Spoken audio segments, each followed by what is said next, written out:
लोकसभा चुनाव में 2024 के अंदर जो चुनाव रहे थे, तो कांग्रेस लगातार बात कर रही थी बहुजनों के हित की बात कर रही थी, लेकिन जैसे ही सरकार बनी वैसे ही राहुल गांधी पलटते हुए नजर आ रहे हैं।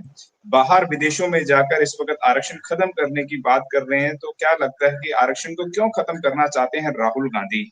राहुल गांधी जो है वो कांग्रेस की विचारधारा या महात्मा गांधी की विचारधारा को मानते हैं और महात्मा गांधी की विचारधारा ब्राह्मणवाद की विचारधारा को मजबूत करती है। जी। और ब्राह्मणवाद की विचारधारा जिंदगी के हर पहलू में गैर बराबरी चाहती है, चाहे वो सामाजिक रूप से हो, आर्थिक रूप से हो, धार्मिक रूप से हो। गैर बराबरी रहनी चाहिए, गैर बराबरी उसका मूल है। तो बहुत समय से सत्ता में रहने के बावजूद भी इनके जो प्रोग्रेसिव लीडर हैं, चाहे वो नेहरू ने स्पष्ट कहा था कि मैं रिजर्वेशन को नहीं मानता, मैं रिजर्वेशन के किसी भी तरह के रिजर्वेशन के खिलाफ हूं। और उन्होंने जिससे काका कालेलकर कमेटी की रिपोर्ट बनवाई थी, काका कालेलकर की रिपोर्ट बनाने वाले उन्होंने भी नेहरू को लेटर लिखा था कि मैंने पिछड़ों के रिजर्वेशन की बात तो की है, लेकिन मैं खुद इसको लागू करने का पक्षधर नहीं। जी। तो रिजर्वेशन जो बाबा साहब अंबेडकर ने आर्टिकल 15-16 में दिया है, वो फंडामेंटल राइट के तहत है। और फंडामेंटल राइट में आर्टिकल जो 14 है वो सबसे पहले ये कहती है, या आर्टिकल 13 है, 13 सबसे पहले ये कहती है कि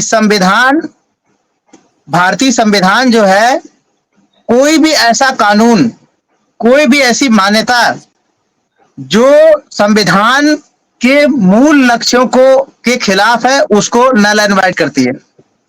चाहे उसमें धार्मिक विचार हो, चाहे वो सांस्कृतिक विचार हो, चाहे राजनीतिक विचार हो, चाहे किसी तरह का विचार हो। जी। दूसरी तरफ अब गैर बराबरी का विचार जो है वो धार्मिक, जो ब्राह्मणवाद जो धार्मिक रूप से स्थापित होता है उससे निकलता है। कांग्रेस उस धार्मिक गैर बराबरी का क्या है, वो मानने वाली संस्था है। नेहरू ने जब इस बात को माना और जब मंडल कमीशन लागू हुआ तो राहुल गांधी जी के पिताजी स्वर्गीय राजीव गांधी ने उसके खिलाफ सबसे बड़ा वक्तव्य दिया, सबसे लंबा भाषण दिया।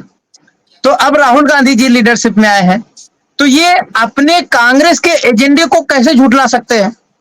तो उन्होंने कांग्रेस के एजेंडे को एक बार फिर से रीएफर्म किया है। एक बार फिर से उन्होंने ये बात जो है दोहराई है कि कांग्रेस अपने एजेंडे से अलग नहीं है। कांग्रेस सत्ता में आएगी तो ब्राह्मणवाद फिर से मजबूत किया जाएगा।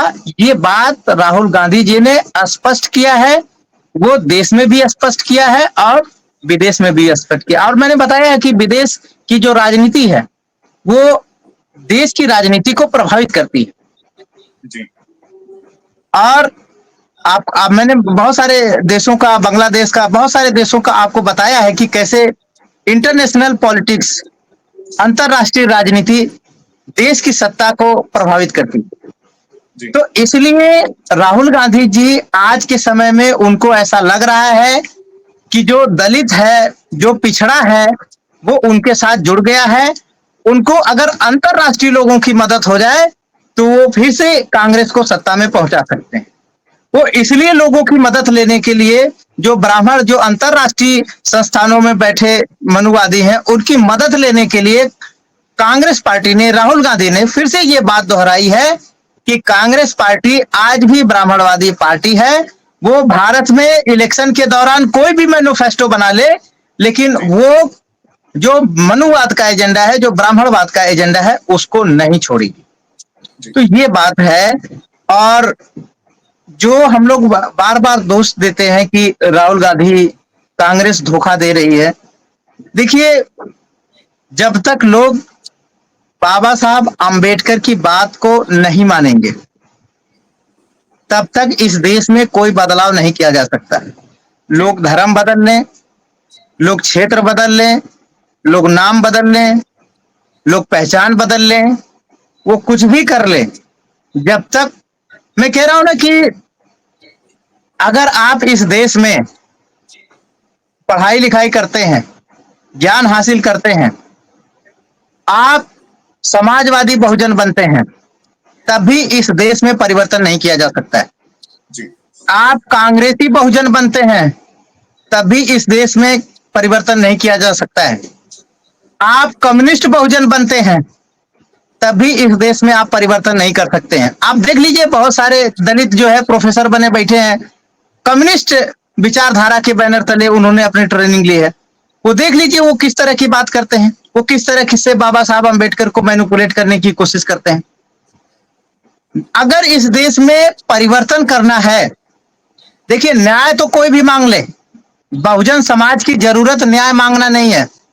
कोई बहुजन समाज के साथ न्याय करे उसकी जरूरत नहीं है। बहुजन समाज की जो जरूरत है वो परिवर्तन, जो संविधान में परिवर्तन है, सामाजिक परिवर्तन और आर्थिक मुक्ति, वो परिवर्तन अगर आपको करना है तो अंबेडकरवादी बहुजन बनना पड़ेगा। और जब तक बहुजन समाज अंबेडकरवादी बहुजन नहीं बनेगा, तब तक बहुजन समाज डमरू की तरह रहेगा। ये केवल बजता रहेगा, इसके हालत में कोई आमूल परिवर्तन, मूलचूल परिवर्तन नहीं आएगा।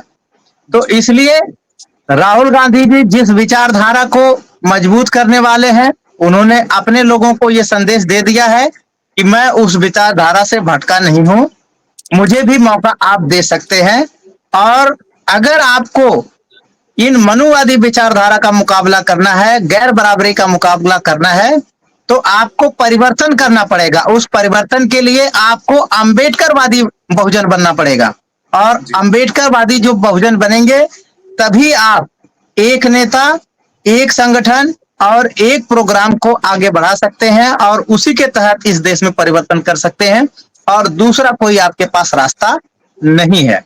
तो ये जो है, मुझे समझ में आ रहा है कि राहुल गांधी की राजनीति के पीछे वो कैसे वो अपने समाज को मैसेज दे के वो सत्ता हासिल करना चाहते हैं। उनको ये विश्वास हो चुका है कि वो बहुजन समाज में, वो बहुजन समाज के दलालों के माध्यम से वो समर्थन बहुजन समाज का हासिल कर सकते हैं। जी, अगर आपने अभी तक हमारा चैनल सब्सक्राइब नहीं किया है तो सब्सक्राइब करें और घंटी का बटन बिल्कुल भी दबाना ना भूलें, ताकि सभी लेटेस्ट खबरें पहुंच सकें आप पे सबसे पहले। अगर आपने अभी तक हमारा चैनल सब्सक्राइब नहीं किया है तो सब्सक्राइब करें और घंटी का बटन बिल्कुल भी दबाना ना भूलें, ताकि सभी लेटेस्ट खबरें पहुंच सकें आप पे सबसे पहले।